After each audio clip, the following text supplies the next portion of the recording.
अस्सलाम वालेकुम व्यूअर्स, मैं हूं आपका होस्ट अब्दुर्रहमान और आज डिस्कस करेंगे पाकिस्तान समेत दुनिया भर में सोलर पैनल्स की प्राइसेस क्रैश कर गई हैं।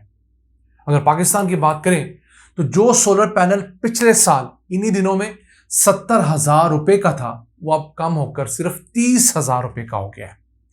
55% तक कीमतें गिर गई हैं, आधी से ज्यादा कीमतें कम हुई हैं। ये क्यों कर मुमकिन हुआ? इस तरह कि दुनिया भर समेत पाकिस्तान के जो सोलर में डील करने वाले स्टॉकिस्ट से, इन्वेस्टर से, उन्होंने लालच करते हुए धड़ाधड़ खरीदारियां की, इस उम्मीद पर कि दुनिया भर की तरह पाकिस्तान में भी सोलर की मार्केट बढ़ती चली जाएगी, डिमांड ज्यादा होगी, सप्लाई कम होगी, तो लोग महंगे दाम भी देकर सोलर पैनल लगवाएंगे।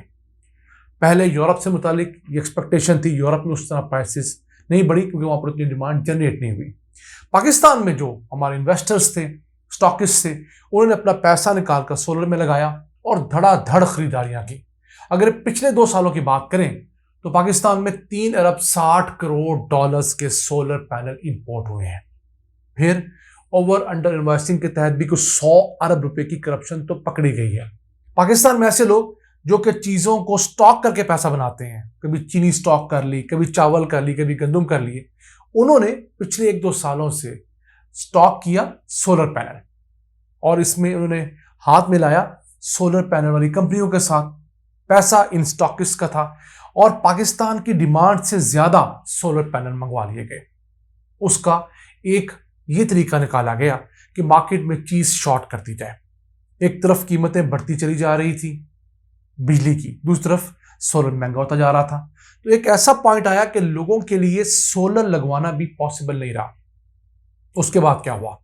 पाकिस्तान में जो उम्मीद की जा रही थी कि डॉलर बढ़कर 350 का हो जाएगा, उसकी बजाय 280 और उससे नीचे हुआ। उसके सबब इन लोगों को अपनी तमाम की तमाम इन्वेस्टमेंट डूबती हुई नजर आई। तो इन्होंने जो छुपाया हुआ स्टॉक था वो मार्केट में फ्लड कर दिया है और यही वजह है कि जो गोदामों के गोदाम भरे हुए थे वो अब खाली करने पर जोर दिया जा रहा है क्योंकि पैसा अब वो मुनाफा नहीं दे रहा। तो मेरी तमाम नाज़रीन से गुजारिश है जो हमारा चैनल देख रहे हैं, हमें देख रहे हैं, सुन रहे हैं, वो अगर अफोर्ड करते हैं तो सोलर पैनल जरूर लगवाएं क्योंकि बिजली तो ऐसे सस्ती नहीं होनी अगले कम से कम 8-10 साल। तो अगर आप सोलर पे शिफ्ट हो जाएंगे तो फिर ही आप अपना बहुत सारा फायदा कर सकते हैं। हमने खुद पिछले साल मार्च में सोलर पैनल लगवाए अल्हम्दुलिल्लाह, और मार्च से लेकर अब तक हमने तकरीबन बिजली का बिल ना होने के बराबर अदा किया है। इस तरह हमने सोलर पैनल लगाकर उसके साथ ही नेट मीटरिंग करवा ली, यानी एक ग्रीन मीटर लगवाया। हम जितनी बिजली सोलर से प्रोड्यूस करते हैं वो बिजली की कंपनी को फरोख्त कर देते हैं और फिर बिजली की कंपनी से अपने इस्तेमाल की बिजली लेते हैं। महीने के आखिर में हमारे यूनिट दिए हुए और लिए हुए आपस में कैंसिल होते हैं और उस फर्क के हिसाब से हमें बिल आता है। अभी तक तो अल्हम्दुलिल्लाह में ऐसा बिल नहीं आया। ये बहुत अच्छी एक काबिश हुकूमत की 2016 के अंदर नवाज शरीफ दौर में इसको शुरू किया गया था कि आप अपने छतों पर सोलर पैनल लगाएं, बिजली पैदा करें अपने लिए भी और कौम के लिए भी।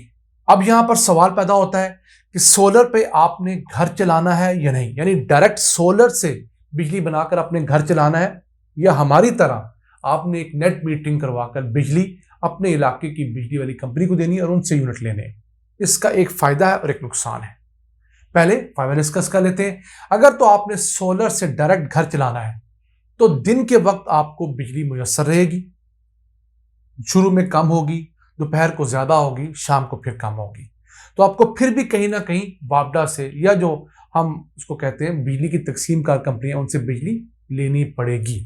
लेकिन आपके यहां ऐसा लोड शेडिंग नहीं होगी, इल्ला ये कि बादल आ जाए, बारिश हो जाए तो आपके घर की कंजम्पशन ज्यादा हो और आपकी प्रोडक्शन कम हो रही हो। लेकिन इसका एक नुकसान है। अगर आप शहरों में रहते हैं तो शहरों में दिन के वक्त बिजली कम इस्तेमाल होती है, शाम और रात के वक्त हमारे यहाँ ज्यादा बिजली कंज्यूम होती है। लोग लेट नाइट तक जागते हैं और एसी भी शाम को चलते हैं क्योंकि लोग दिन में काम पर गए होते हैं, शाम को जब आराम के लिए घर आते हैं तो तभी एसी, टीवी और हर चीजें चल रही होती हैं। तो शहरों में रहने वाले लोगों के लिए बेस्ट ऑप्शन यही है कि वो सोलर पैनल लगाकर उसकी सारी बिजली फरोख्त कर दें मुतल्लिका कंपनी को, जो लेस्को, फेस्को, मैपको की इलेक्ट्रिक है, और उनसे बिजली ले लें। इसमें एक सिर्फ नुकसान होगा कि सोलर के ऊपर आपका घर नहीं चल रहा होगा। तो जब भी लोड शेडिंग होगी सरकारी सतह पर, आपके घर भी लोड शेडिंग होगी, उसका आसान हल ये है कि आप घर में एक अच्छा यूपीएस लगा लें। तो जो लोड शेडिंग होगी यूपीएस को कवर कर लेगा। इससे फायदा ये होगा कि आपके सोलर पैनल से बना हुआ एक एक यूनिट आप सरकार को बेच रहे होंगे। अगर आपने नेट मीटरिंग नहीं करवाई तो वो सोलर पैनल बिजली पैदा कर रहा होगा, आपकी बिजली कंजम्पशन कम होगी घर में, तो बिजली जाया हो रही होगी। जिनके अक्सर औकात सिर्फ खवातीन घर में होती हैं और वो बहुत ज्यादा काम कर रही होती हैं, कोई ऐसा बिजली की कंजम्पशन नहीं होती जैसे एसी वगैरह और बाकी चीजें, तो उस वक्त अगर आपका सोलर सिस्टम 10 यूनिट बिजली की पैदा कर रहा है और आपकी कंजम्पशन 3 यूनिट है, तो 7 यूनिट आपके जाया हो जाएंगे। उसका हल वही है कि आप नेट मीटरिंग करवाएं, 10 के 10 यूनिट आप अपनी बिजली वाली कंपनी को बेचें और उनसे उस वक्त 3 यूनिट लें, शाम के वक्त बेशक 15 यूनिट ले लें। आपको महीने के एंड पे जो बिल आएगा वो आपको प्लस में इंशाल्लाह जाके देगा। इस सिलसिले में आपने अगर सोलर पैनल लगाना है तो किसी भी सोलर कंपनी को बुला के पूछिए, आपकी छत के साइज के हिसाब से बता दिया जाएगा कि आपकी इस छत पर कितने वॉट का सिस्टम नस्ब हो सकता है। अगर आपके पास फिलहाल बजट कम है तो मैं आपको रेकमेंड करूंगा आप अपनी डिमांड के हिसाब से एक इन्वर्टर बड़ा लगा लें, वो आला जिसने सूरज की रोशनी को घर के हिसाब से कन्वर्ट करना होता है। फिलहाल वो बड़ा लगवा लें, प्लेटें बेशक कम लगवाएं और जैसे आपके पास पैसे आते जाएं आप प्लेटें ऐड करते रहें, क्योंकि इन्वर्टर बाद में ऐड नहीं होगा। इन्वर्टर एक दफे बड़ा लगाएं। मिसाल के तौर पर अगर आप 10 मरले घर में रहते हैं और 2-3 मंजिला घर है आपका, तो आपको 10 केवी का सिस्टम कम से कम चाहिए। तो उस 10 केवी के सिस्टम के लिए अगर आपका बजट नहीं तो आप कम से कम 10 केवी का इन्वर्टर जरूर लगवाएं, प्लेटें चाहे 3-4 केवी के लगा लें। फिर आपके पास थोड़े पैसे आए, 30,000 रुपये आए, आप एक ऐड कर लें, फिर 30,000 रुपये आए, एक और प्लेट ऐड कर लें।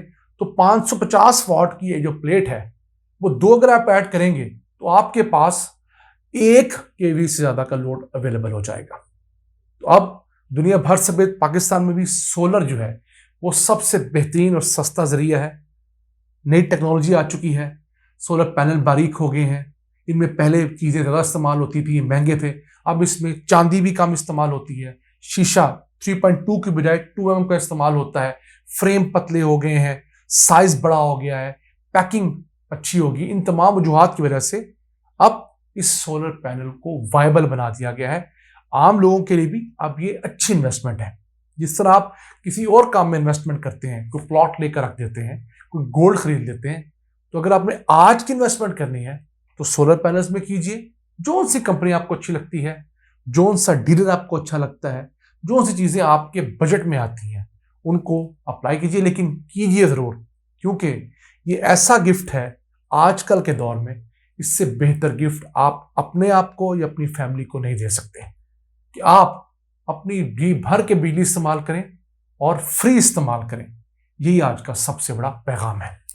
यहां पर आखिर में आपको चलते हुए बता दें कि अगर महीने के आखिर में आपके यूनिट बढ़ गए हैं, आपने कंज्यूम कम किए हैं, पैदा ज्यादा किए हैं, तो आपको पैसे मिल जाएंगे। और अगर आपने ज्यादा यूनिट कंज्यूम किए हैं, पैसे पैदा कम किए हैं, तो आपको पैसे देने होंगे। तो आगाज जरूर कीजिए, डरिए ना। दुनिया की कामयाब तरीन टेक्नोलॉजी है।